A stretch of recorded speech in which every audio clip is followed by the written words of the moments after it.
On gagne 2 semaines de travail, d'attention au jardin, à aller arroser en permanence, etc.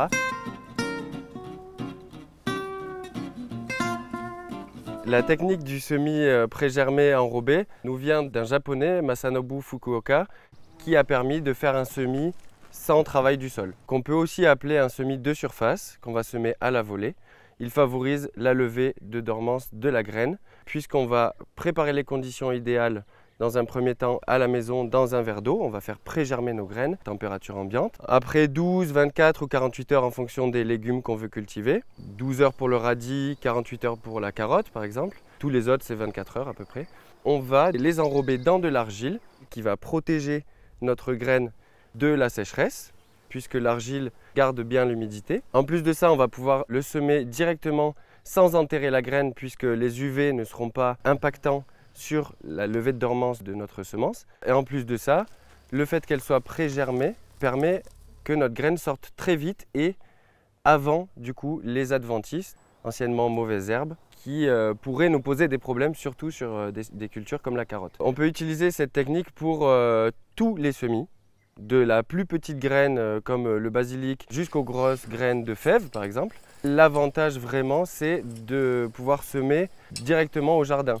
Pour tous les semis directs au jardin, à savoir les épinards, les navets, les betteraves, les radis, les carottes, etc. Moi, je la fais pré-germer à chaque fois et je l'enrobe quasiment à chaque fois. Sauf les grosses graines qui n'ont pas besoin d'enrober parce qu'elles ne font pas de amas non plus. Et les grosses graines, je vais les planter directement en terre. Donc, le matériel est très simple. Un verre d'eau, une fourchette, un tamis type chinois, un saladier et un petit peu d'argile bentonite, très accessible. On va du coup récupérer notre verre d'eau qui est plein de graines pré-germées, on va les passer dans le chinois, ce qui va permettre d'évacuer l'eau, de garder que les graines.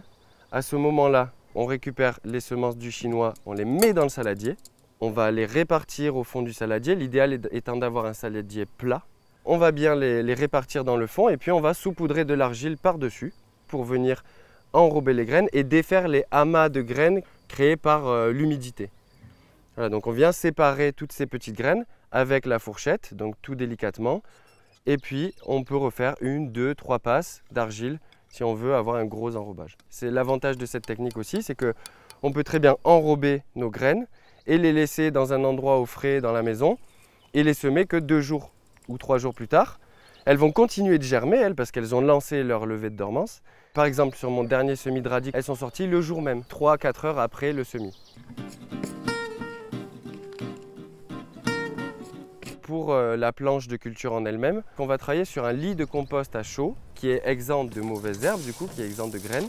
On fait une petite couche de 4-5 cm, on aère le sol pour que notre semis prenne bien, pour incorporer un petit peu notre compost aussi. Une fois qu'on a préparé notre lit de semences, on va venir donc récupérer notre bol de semences enrobées qu'on va noyer entre guillemets dans un gros volume de compost afin d'avoir un semis homogène parce que voilà, dans la main je vais avoir qu'une dizaine de graines donc mon geste sera plus simple. Et puis ensuite recouvrir le semis avec un matériau fin. On ne peut pas utiliser des grosses pailles grossières parce que les petites graines vont avoir du mal à sortir. Et moi j'aime bien utiliser par exemple le son de blé. Les oiseaux, eux, ils peuvent quand même venir manger nos semis. Et du coup, c'est aussi pour ça qu'on recouvre notre semis avec du son de blé. Et aussi, le paillage fin va faire une croûte séchante au-dessus, mais dessous, ça s'entrecolle un petit peu et ça fait vraiment une petite croûte. Et sous la croûte, même si on oublie d'arroser, ça reste humide. On arrose évidemment, il faut quand même garder le semis humide, au moins jusqu'à la levée. Mais encore une fois, on a une soupape de sécurité. En fait, on a une sécurité grâce à l'enrobage argile. L'argile bentonite est la plus efficace puisqu'elle a une capacité de rétention d'eau qui est extraordinaire. Si on a vraiment des gros problèmes de fourmis, on peut mettre une petite goutte d'huile essentielle d'ail au moment de la sortie de pré-germination. Donc dans mon verre plein de graines, je mets une goutte. Puis là, l'odeur va vraiment repousser tout type de ravageurs. Au moment aussi de la sortie de pré-germination de notre verre d'eau, on peut ajouter quelques gouttes aussi de purin d'ortie directement à la semence pour y faire ce qu'on appelle un engrais starter, qui est un engrais évidemment naturel puisqu'on utilise un extrait fermenté, qui va servir à puncher un petit peu en début de culture.